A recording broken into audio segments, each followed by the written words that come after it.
history of this country, writing history of this country. Not many of his works have still not come out of Marathi into English, but someday they should, and that will revolutionize our attitudes to many things. इतिहास बदलता रहता है. बहुत प्राचीन समय से इतिहास तो लिखा ही गया है. If one were to ask this wrong question, कि सबसे आरंभ का इतिहास कौन सा है? The scientific answer is very easy. On the day the humans use a sentence in the past tense, itihas, it has actually the spellings, it has, has का has कर रहा हूँ मैं, it has been so. Past tense provides the linguistic past tense structure, provide the space within which history dwells. Without that tense, history is not possible. So the first history writing was not writing oral. It began with the use of the past tense when memories could be brought, despite not having Freud to help us to analyze memories. Memories could be brought back to an open field for restructuring them. And therefore, every history has been restructuring of history, whether it is Pliny or whether it is the earliest version of the Mahabharata, which was literally called Itihas, Jaya Itihas. लेकिन वो इतिहास भी रहे हैं अतीत के बारे में सोचने के, उसकी याद करने के. लेकिन इतिहास नाम से डिसिप्लिन भी 19वीं सदी में पैदा हुआ. I don't know if I should ascribe that to Hegel or to some other scholars or the French scholars who set several tomes after the decline of Napoleon's as Encyclopedia of Social Sciences. In our time, in our country, in the 19th century, we have several historians in Marathi, in Bangla, in Hindi, and even before that, one can easily call to one's aid things like Bakhar in Marathi or Burunzi in Assamese or several forms in Persian writing and call them histories, and I don't mind at all. I have no problem with those works, whether they were histories or not. लेकिन एक हुआ कि 19वीं सदी के बाद दूसरे disciplines develop होते गए. And in 1830s, archaeology made its beginning in India. And during the 19th century, history made its beginning in India.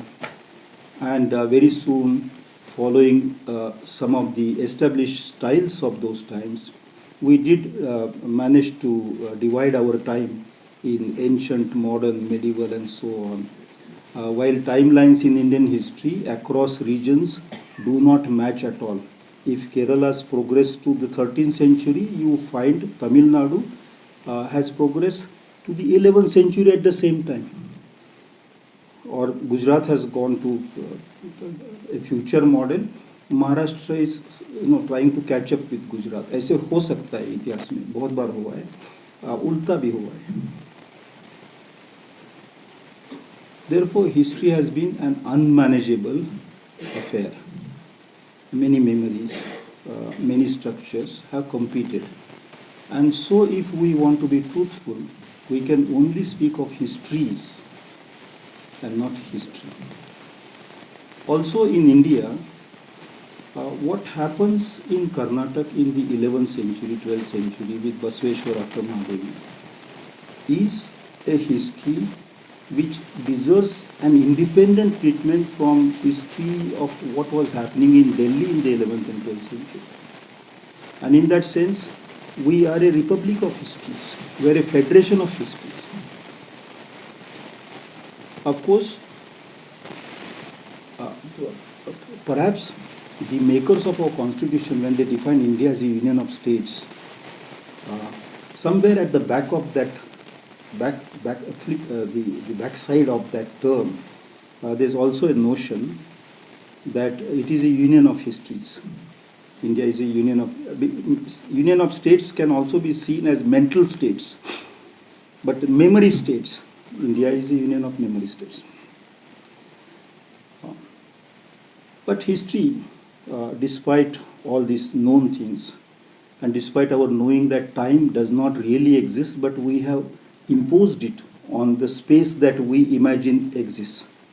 And it's a terrible, difficult, terribly complex network of perhaps widespread fantasies or our general acceptance as unquestionable assumptions about us humans, time and space.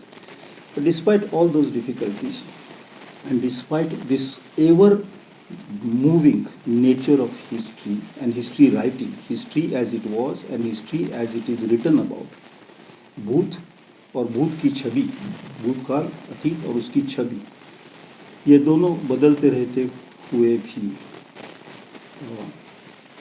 इतिहास लिखने के कुछ सिद्धांत बने हैं, and they are widely accepted, they are respected, because on the basis of those axioms, those assumptions, those principles, those methods, we can bring history the closest possible to whatever, I am hesitating using terms like reality or truth, but please I'm using both terms, reality and truth, as metaphors at the moment, pardon me for that. We can bring history closer to as things were if we use some principles which are time tested, which are accepted by scholarly community all over the world. And sometimes because histories are also useful for redefining one's being as a collective, being as a nation, history sometimes start getting used excessively for defining the selfhood that one fancies for oneself. And in such times, it becomes necessary to revisit the past, to revisit the inquiries about the past, and to refresh our memory about what the past really has been within the framework of the set principles of history writing. Such times come when times are vast and the mental frame of a people becomes narrow.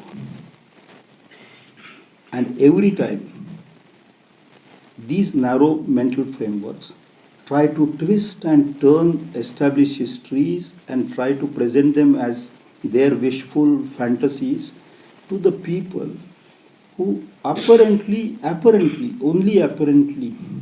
are soft victims.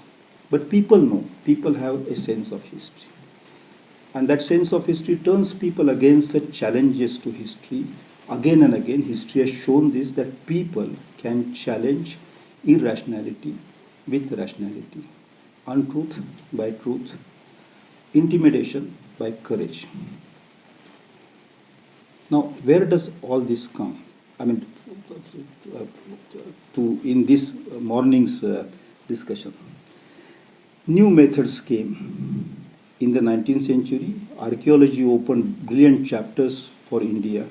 Our rocks and stones and inscriptions started speaking to us. The past, which had lost a mouth and a face and eyes, the eyes were opened, the voice got open, and communication channels between us and the past, between the past and us, opened up. New methods came, such as carbon dating and so on. And even objects which otherwise would have made no sense to humans started making sense and started telling us about their exact timelines and so on. When new methods come, possibilities of opening up history question, once again, those possibilities resurface.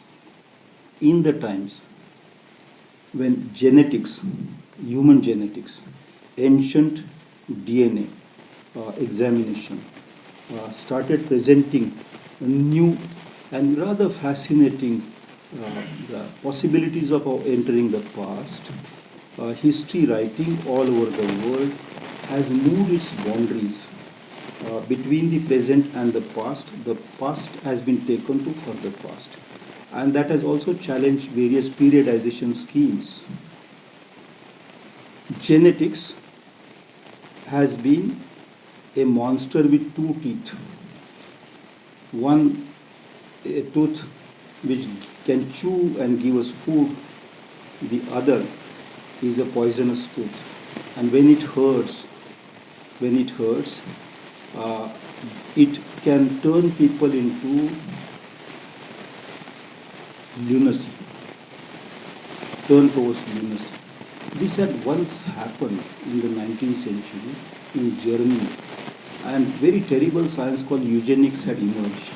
And we all know what happened to that science and how the German agenda of rewriting history to find pure races and so on, how all that ended in terrible wars, upsetting peasants, and almost unsettling the path of humans moving towards justice, freedom, equality, and so on.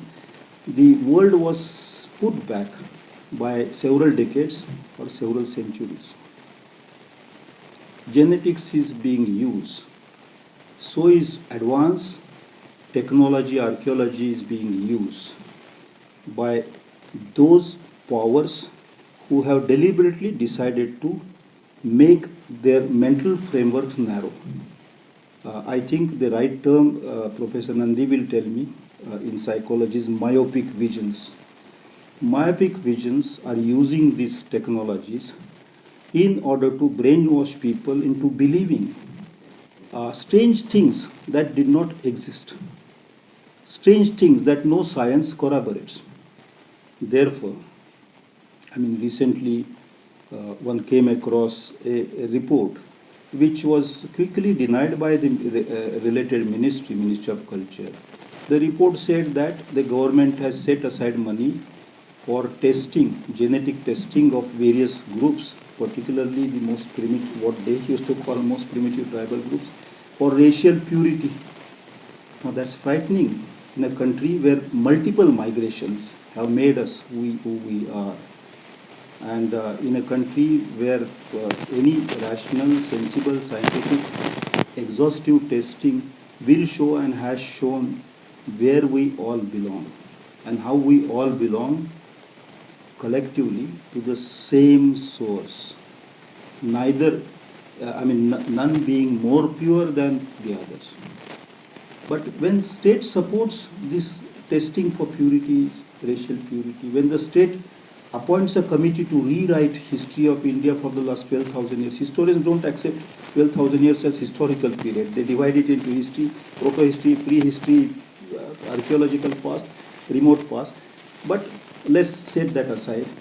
Let's just think of 12,000 years since the Holocene, since the climate started changing and life became possible. When the government appoints a committee, and if that committee has only people from one part of the country, obviously the north, one section of the tiny section of the society, obviously one you guessed correctly, none from northeast, none from the south, no woman, no Dalit, no Muslim, no Christian, it is not unlikely that the report of such a committee might end up into NCERT driven textbooks and into the heads of the next generation of Indians. And probably several generations of Indians will grow up thinking about the past, not the way the past has been, but very differently. When these things happen, it becomes necessary for a collective of intellectuals, historians, scientists dealing with genetics, archaeologists, linguists, to come together and to say, look, you want a good report on the past, here we are. We're not asking for government money. We're ready to serve this country because we love this country, because this country rests on the foundation of a constitution. We gave our services. That's what happened. I sent out an appeal and people came forward. I contacted about 200 scholars all over the world. And believe me, at least 190 said they would like to contribute. And that's not because they knew me. I was a stranger approaching them. This is because most people in this country, even today, love the constitution. They love inclusive India, they love diversity, they love federation, they love the idea of India which is many states. 190 out of 200 came forward saying that they would contribute in a very short time. But we wanted to make this a manageable report, and so we decided to have 100 sections in this report. I am sorry to say that out of these 100 notes, I received only 99 so far. One note is still awaiting. But it is expected to arrive by the end of November. Because the author of that is a great scholar of Sufism and 92-year-old, and he said he needs some time to learn computers and write it and send it. It will come. When that comes, I'll send a mail to all of you saying that our report has arrived. We are announcing it today. It will be published in a few months' time in English. It will also be published in a Tamil translation. It will be published in a Malayalam translation, in a Hindi translation, in a Bangla translation, in a Marathi translation, and probably I might have forgotten one or two other translations. It will be published. It's a document of about 600 pages. It covers the period beginning with about 35,000 years before our time, till our time. But before, from 35,000 to 12,000, it is a report about only people who are very advanced in technology. They are making tools to make life possible for us.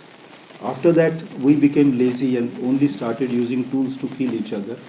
So that period of 12,000 years is a greater focus. I'm very happy to see all of you here this morning. I thank each one of you. And at this stage, I invite the Bhasha Research Center trustees who agreed. Bhasha Research Center also did the Linguistic Survey of India. Nisha Grover is the chairperson, and she's here. Please take a chair. And Rashmi Sani is a trustee. Please take a chair.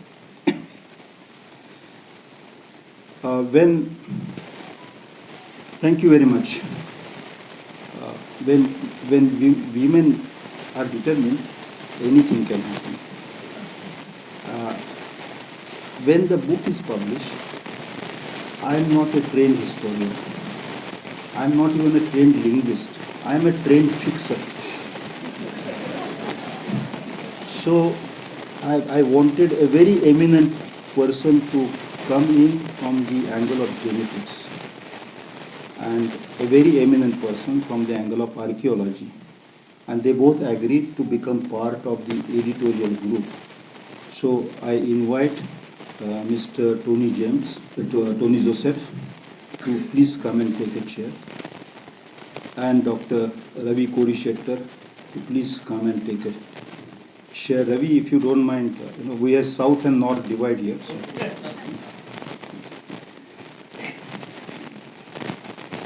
Three of us will become editors of the English book. And then when it gets translated, then people from the region will become editors. Because this is a people, this is a yatra, this is a wari. So it will move forward on its own. I want to show a copy of the report to you, but it is not a published book. It still has a lot of samskara awaited on it. But just to show the book to you, just to show, please forgive me for being so very uncultured. I call Professor Zoya Hassan and Shri Ashok Bajpai to come here, and please sir, पहले दोनों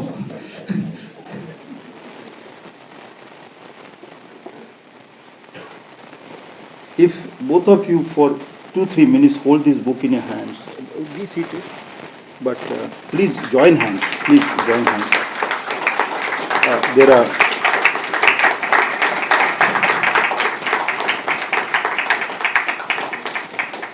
Thank you. Thank you. I'll also request Sitaram Yechuri and Narayani Gupta, Professor Narayani Gupta, to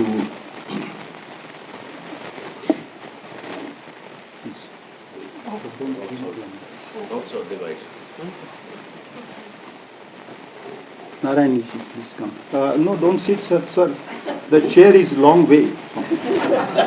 Please come to show the book to the audience. Both of.